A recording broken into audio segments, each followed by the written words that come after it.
The final pieces of pork go into the common bowl. Now we knead it a little. The meat won't get too salty. Plus the acidity from the onion plus the salt, it's a hellish mixture. I just couldn't resist. Everything was dripping. The smell is just wow. There are no carcinogens here, no heavy tars or anything like that. And one by one, I'll load the skewers in there. We packed it in there pretty tightly, but how is that actually going to turn out? Will it cook evenly? That means like this. I think a lot of people have a burner like this, just a simple one, nothing fancy. I know that if you want to, you can grill shashlik both in summer and in winter any day, week, month or year. However, not everyone has that opportunity. And today I'll show you how even those people can treat themselves to shashlik. We're making shashlik in a jar, checking the subscription and hitting the bell so you don't miss new interesting videos. And let's get started. While I start cutting the meat and talking about it, I'd like you to immediately write to me how many times a year you go out for shashlik. Once, twice, 3, 4, 5, it doesn't matter. Or maybe some of you do it every day. Share your opinion. For the meat, I took pork, the classic meat for shashlik, with a small amount of fat. And here, just follow your taste and adjust based on everyone's preferences. Since I'm going to make shashlik in a jar, not on a grill, I need to cut the pieces smaller, about 2 by 2 centimeters. First, we cut it into strips like this, then turn them over and cut them into cubes. Our marinade will be as simple as possible. For this, we'll make a marinade from onions, salt, pepper, and a small amount of vinegar. That's that light tanginess. Besides the fact that the shashlik gets enveloped in that smoke, when the fat drips onto it, that's also very important. In my opinion, no matter how you do it, whether this way or that, the first batch always disappears. Pay attention to the size of the pieces. I do the same thing with the leftover meat. The final pieces of pork go into the main bowl and we set it aside. Let's work on the onions. We'll be marinating in onion juice. Of course, we'll add not only the onion juice to the meat, but also the pulp itself. Because onions are more than 90% water, so they have a lot of juice. We slice the onion into half rings. I have 4 small onions, I think that will be enough for me. By the way, since I have an onion in my hands, I just remembered that literally not long ago, maybe a year ago or a little more, we made onion soup. And we tested different life hacks about what you need to do so you don't cry when cutting it. Everyone who's interested, follow the link and check it out. I have another question that just came up. Please write the ingredients of your favorite marinades in the comments. Maybe we'll take something and also integrate it into one of the videos. To get the most juice out of the onion, you just need to salt it like this. Now we squeeze it a little, give it a good squeeze and leave it for literally just 3 minutes. Let it sit and start working. The onion interacts with the salt. While the onion is resting, we need to salt the meat. Here we have 2 kilograms and I'll use 15 grams of salt per kilogram of meat. So I need 30 grams of salt in total. That's about 1.5 tablespoons. This way, using a grinder, I salt the meat. Don't worry, the meat won't be too salty because the salt will just sit on top in the marinade and we'll be adding more liquid later. So we'll actually be diluting the salt. Sausage makers use 20 grams of technology per kilogram of meat, according to industry standards. Everything's fine, let's add a good amount of pepper. Like this, I think this amount will be enough. And we're getting closer to the standard shashlik in a jar using a marinade with vinegar. I have 5 fluid ounces of water here and a couple of tablespoons of regular 9% vinegar. Using a spoon, we mix it, and after we squeeze the juice from the onion, as you understand, we'll add the water with vinegar there and mix it. And all of this needs to be set aside to rest and marinate for about 1 to 2 hours. I want to tell you one more precaution. I put on gloves, even though I don't have any lamb here.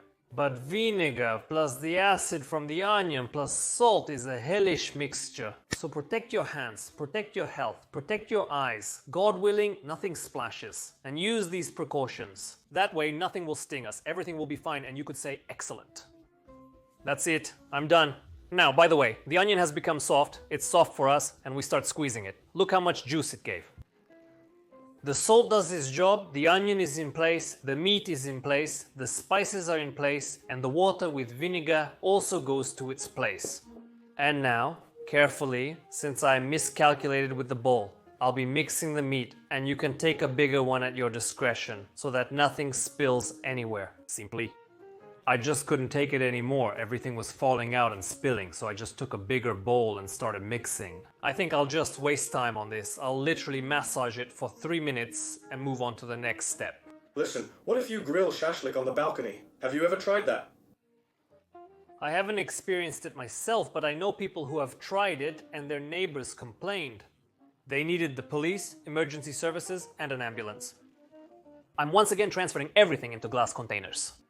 We cover it with plastic wrap so the meat doesn't dry out and leave it in a warm place, well, at room temperature for an hour or two. This time will suffice. The meat has marinated. Let's remove the plastic wrap, but not all the way, because there might still be some meat left and we'll cover it again until the next cooking step. Just regular wooden skewers, nothing extra. We put the meat on the skewer, remove the onion so it doesn't burn. Although in principle it probably won't burn, but we don't really need it anyway.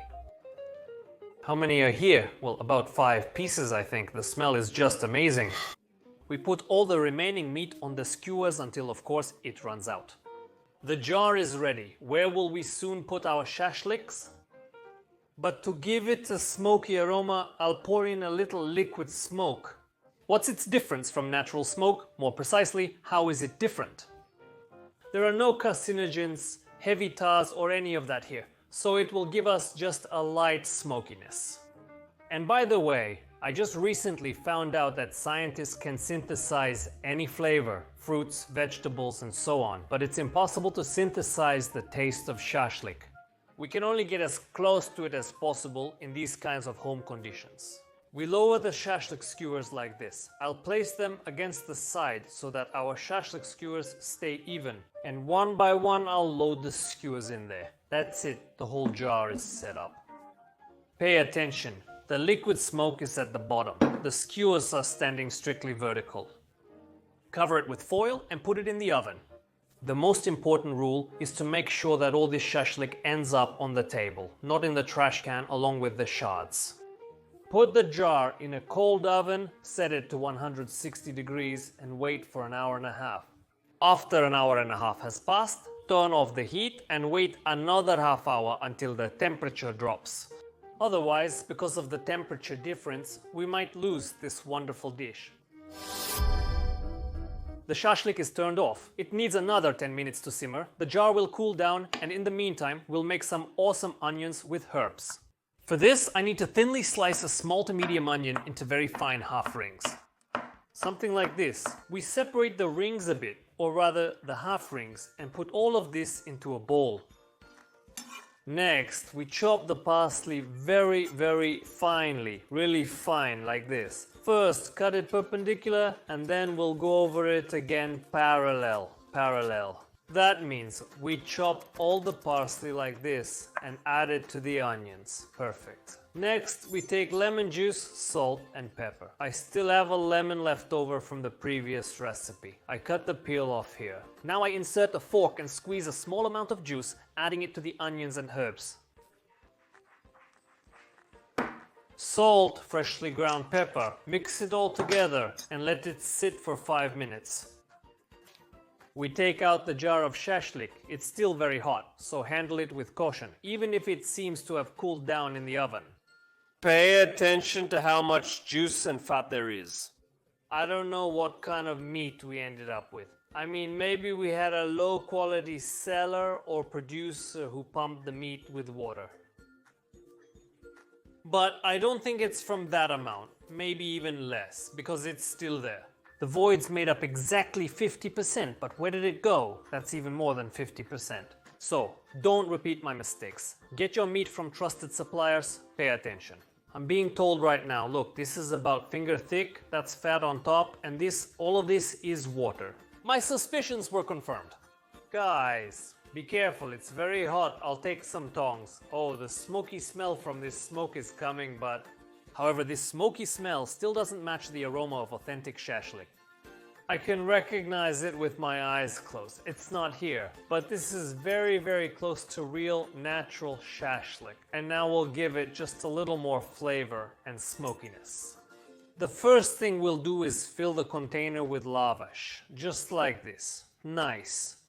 Next, I think many people have a burner like this. Let's lightly go over the meat. This will add extra smokiness, extra smoke and aroma to our pork. Just lightly, without any effort. Our goal is not to brown or burn everything. No.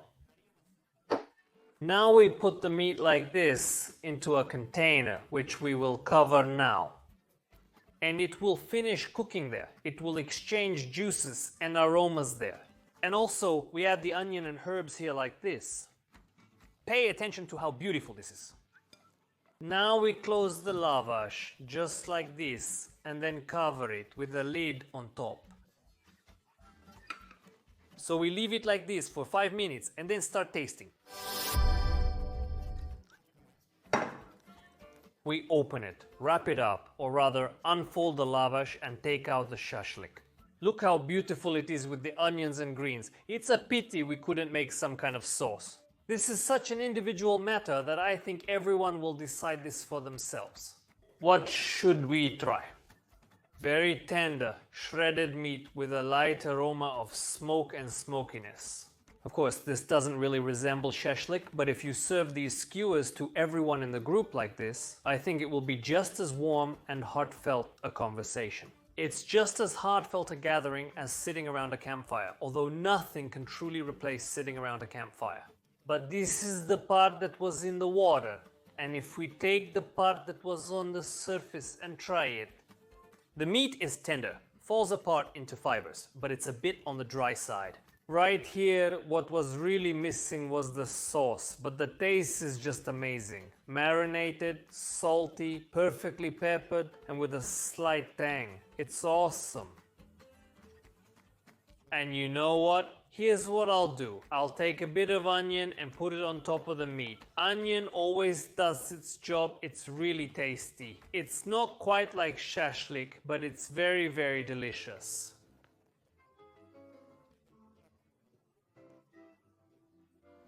Friends, that's all for now. Thanks for watching the entire video. Please like it, share with your friends, and feel free to experiment. Until next time.